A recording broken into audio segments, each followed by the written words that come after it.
MiniWarGaming's Beat Map Batrep. Welcome back to Beat Map Batrep. This is Tomb Kings vs. Ogres, Tomb Kings turn 3. So we're going to see if the Ogres can come back from this. First off, the Chariots are going to charge those Lead Belchers, and they do get in there, so I don't think those guys are going to survive. They might not even survive the impact hits, because there's going to be 3d6 Strength 5 impact hits.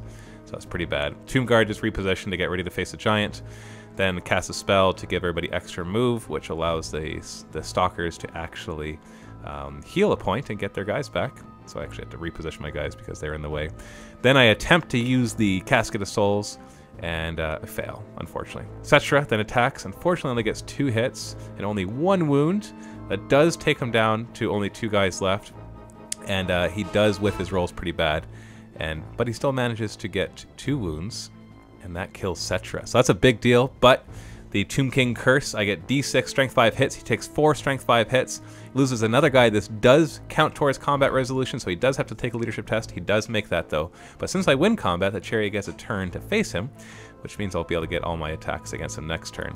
Then the impact hits. He takes only 8 Strength 5 impact hits, but that is more than enough to kill the 2 Ogres.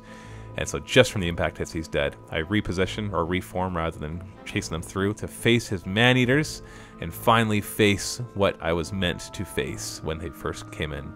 The Giant charges, of course, he makes it in, and that's probably trouble for the Tomb Guard. His Man-Eaters attempt to charge, but they're really far away. I think they needed to get like a 10 on the 2 highest dice, but I don't remember. The Chariot gets to go first because the other guy's a great weapon. No longer weapon skill 7 because Cetra's gone, but I do manage to knock him down 2 wounds, and then he hits back, he whiffs it, and only manages 1 wound, which means I win combat, and he has to try to see if he runs away, but he does manage to stay, so down to 1 wound on each side.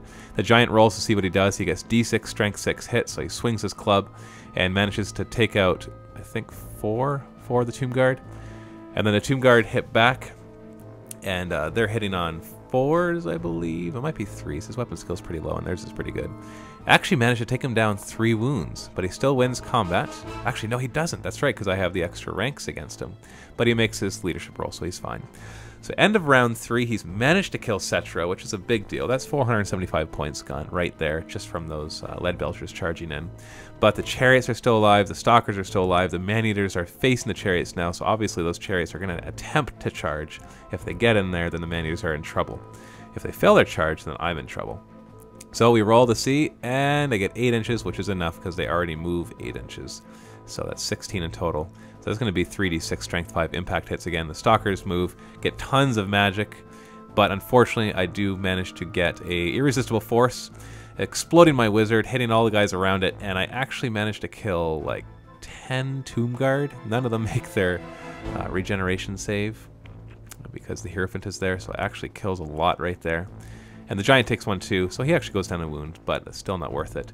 And the spell I was trying to cast was the Magic Vortex, which is only Strength 4 and does not manage to wound the Giant. So all of that, not really worth it. Chariot gets to hit the Man-Eater, does manage to get 4 hits in, and only 1 wound, but he fails it. And not the Man-Eater, the Lead Belcher is gone, and the Chariot then repositions himself. So not going well. Giant then decides he's going to cry, which means that for the rest of the turn nobody can attack, but since I was the same initiative I still get my attacks. But it does mean he auto-wins combat by 2. That's what the crying does. It's actually kind of funny that he does that. That even though I knock down a wound, he still wins combat. Because I'm unstable, I lose 2. The Man-Eaters take 11 Strength 5 hits, and there are too many there. He loses all of his Man-Eaters, which brings him down to only his Giant, so he decides to concede. Because when you look at the battlefield, there's really no chance for him to win. So it is a Tomb King victory. Well, then I hope that you enjoyed that battle report. Unfortunately, Ogres did not come back and get their victory that they were hoping for. Series of dice rolls, but also just, you know, some of those Chariots hit. Having that extra unit of Chariots actually made a big difference. Because normally I only have 1, and so once they die, then I've lost the momentum. But these guys actually managed to keep it going. Yeah. So I hope they still enjoyed that. I know for me, it didn't feel like I was winning until I overran that group, and then I'm like, okay, now he's on the defensive. But when I hit that group and all that damage that you were doing to me, that felt tough. And you killed Cetra in the end. Yeah, I did. So he's back into a bunch of bones that are getting collected so he can be reanimated. But still, that's a pretty bad moral loss for him because he's the imperishable, and he perished. So we'll talk more in the post-game. So Vault members, go ahead and you can go and watch that post-game show right now. Otherwise, thank you for the game. And hopefully you'll come back for a rematch. Oh, I will. Yeah. I'll be back. Yeah, and we'll have to try again. I'll have to change up the Tomb King's army, try out some different things. This is Matthew from MiniWarGaming. Stay tuned for more battle reports, and happy wargaming.